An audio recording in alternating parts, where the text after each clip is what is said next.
You're listening to the N2K Space Network.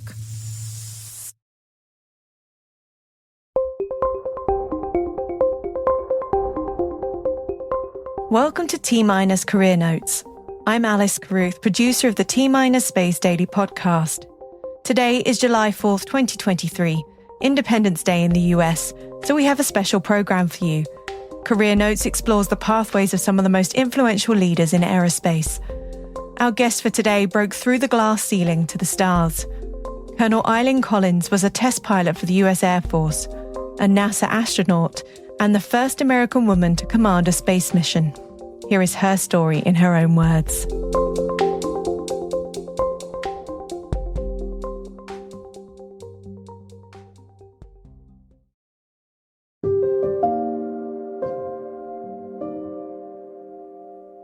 I have a very clear memory of reading an article on the Gemini astronauts in a magazine. I was sitting at my desk. I was in fourth grade, and I saw pictures of these men, very cool guys, that were dressed up in their flight suits and their pressure suits. And the story was about what are astronauts. And I'm a little kid thinking, this is exactly what I want to do. Unfortunately, there were no women astronauts back in those days, but I'm a little kid, and I thought, well, heck, I'll be a lady astronaut. That's what I'm going to do. This was filed away in the back of my mind, but years later, when I was in college, I was still reading about pilots, and there wasn't a whole lot written in books on the space program back in those days. So I remembered that those astronauts were pilots, they were test pilots, they were engineers, and I was trying to pattern my dream job after what they had done. And it was 1976 when the Air Force first selected women to go to pilot training. And then in 1978, NASA selected the first women to be space shuttle astronauts. And I was in college at the time, and that's when it became real to me that this is something I can actually do. And I buckled down and I got serious about doing the things I needed to do to make that my life.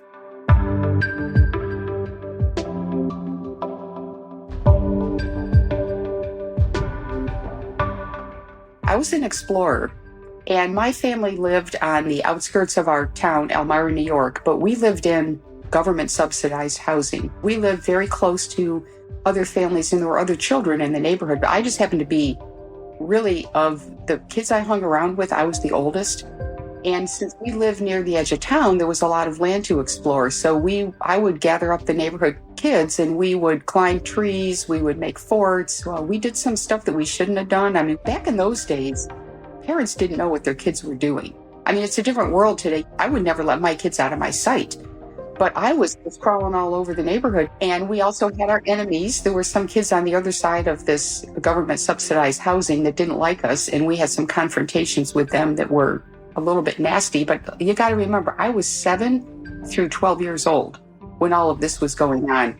And I learned to be, I think I learned some leadership skills there. I learned how to defend my little sister against the bad girls on the other side of town. And I learned that there were actually mean people and there were dangers in the world. My mother would take us to the library, and the books that I brought home were mostly in the realm of science. It was a little bit harder to find books on airplanes, but as I got older, I did find the flying section of the library. And I was probably middle school, high school, and some of the books that I remember reading back in the early years one of them was The Stars at Noon, about Jackie Cochran, who started the Women Air Force Service Pilots. And I would still recommend that book today. She came from nothing, and she became very rich and famous, and she was the first woman to go faster than the speed of sound. So that was one book that really inspired me. I read a book called God is My Co-Pilot, and it's a story about the American pilots that flew in China during World War II. If you remember, China was our ally back in World War II. And then from there, I found more and more books on flying, whether it was fiction or nonfiction, and I really got into history. And I started reading a lot about the military side of flying through the wars over the years. So I grew up in a small town, but it's a site of Harris Hill. And Harris Hill is the glider field, and the National Soaring Museum is located there. And this is gliders. So the tow planes take the gliders up and release them, and the gliders would fly. I was a kid. My dad took us to the airport. We'd watch them take off and land. My dad also took us to the commercial airport where we'd watch the airliners take off and land. I want to say it was cheap entertainment.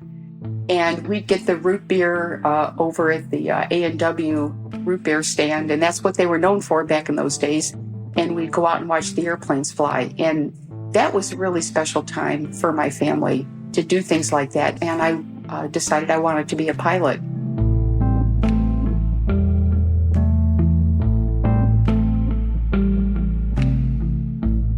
So the Air Force decided in 1976 to allow women to become military pilots. And it was a test program. Now, I was still young and in college when the first groups went through. So they selected 10 women. It was a very competitive program. It was nationwide.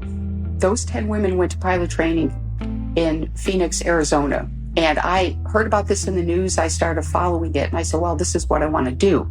My senior year in college, I'm in ROTC, which is the Reserve Officer Training Corps.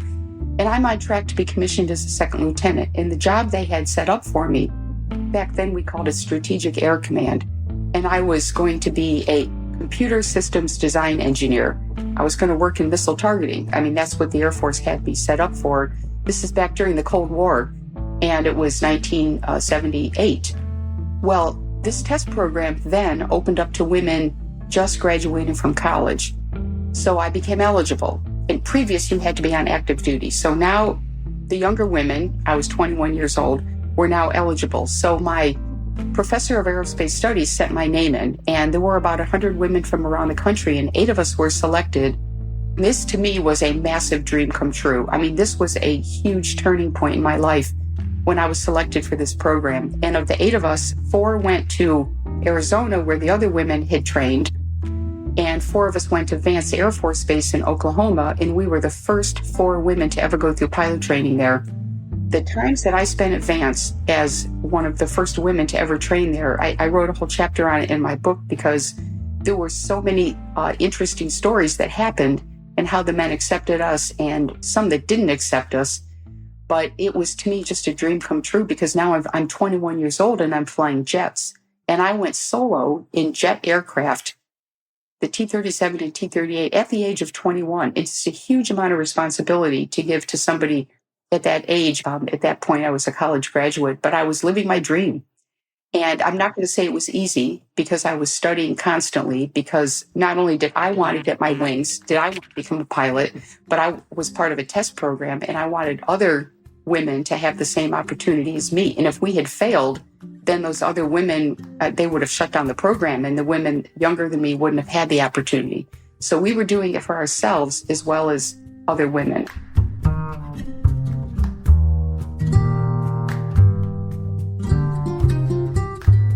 I was first put in leadership position back in the Air Force. I found that I was a little bit of an autocrat. I think that, maybe I was trying to do too much as a quote leader. But part of it was I knew people were watching me because I was a woman in a man's world, and I thought that I needed to be more decisive and more hands-on. Turned out that didn't work. I actually had people pull me aside and say, Eileen, maybe you don't need to tell me all that you're telling me. I think, it's okay to let me make my own mistakes. That happened to me a couple times, and I started thinking, okay, I'm going to listen to what they're saying. And I think as the years went by, I became less autocratic, meaning less throwing out my ideas and recommendations, telling people what to do. And I became more of a listening type leader. I was there to provide confidence to the people that are working for me. And through not just my words, but through my actions and the way I carry myself, in the way I look people in the eye, in the way I listen to them. And my decision-making skills were needed when there was conflict. And I had to learn to let people do their job, let them make their own decisions, let them have their own authority over what they're doing, and they will be more interested and they'll be happier in their job and they will be more productive. If there is a conflict, somewhere in an office or somewhere between, some of the groups that work for you, I encourage them to come to me and I'll help them resolve the conflict. And so I found that later in my career, the skills I needed were to be a good listener, to be humble. So my people were willing to come to me. I didn't want to be intimidating them. Sometimes I think if you're like one of the few women or even the only woman in charge in your office, you feel pressure to get out there and perform. You really just need to be there and provide confidence. That's what mothers do, and that's what teachers do. Like my mom, she was a great mom, but she made mistakes. So I would think about what my mom do that I liked and didn't like.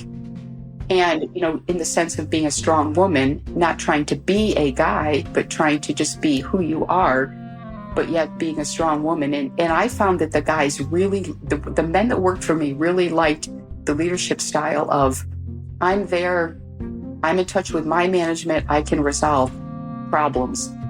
And please come to me because I will never intimidate people. I'll never say to somebody, oh, you should know that. What are you asking me that for? You should know that. I know people that do that. And I think that's a weak leadership style. So I think that's the type of leader I became towards the end of my career. And I wish I had known that when I was younger.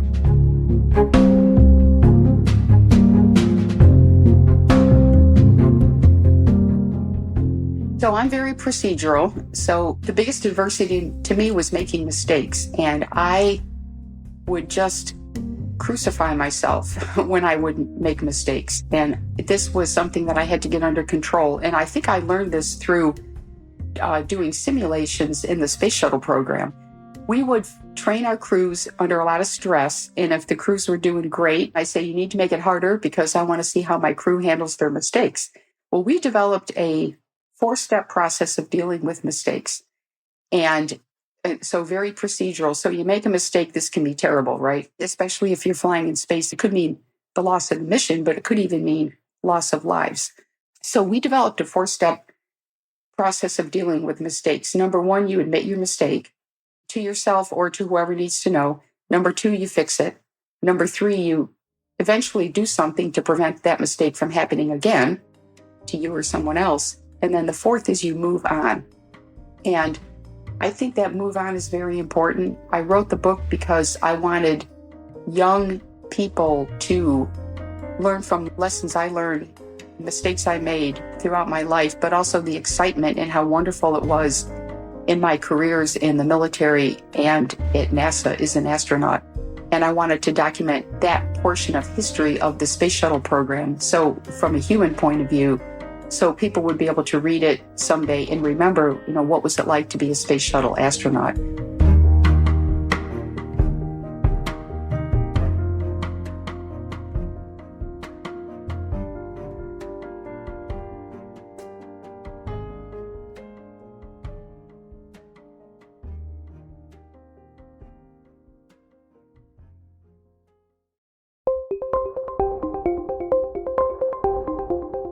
That's it for T-Minus for July 4th, 2023.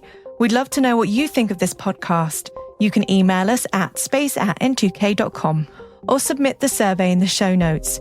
Your feedback ensures we deliver the information that keeps you a step ahead of the rapidly changing space industry. This episode was mixed by Elliot Peltzman and Trey Hester, with original music and sound designed by Elliot Peltzman. Our executive producer is Brandon Karff, our chief intelligence officer is Eric Tillman, and I'm Alice Carruth. Thanks for listening.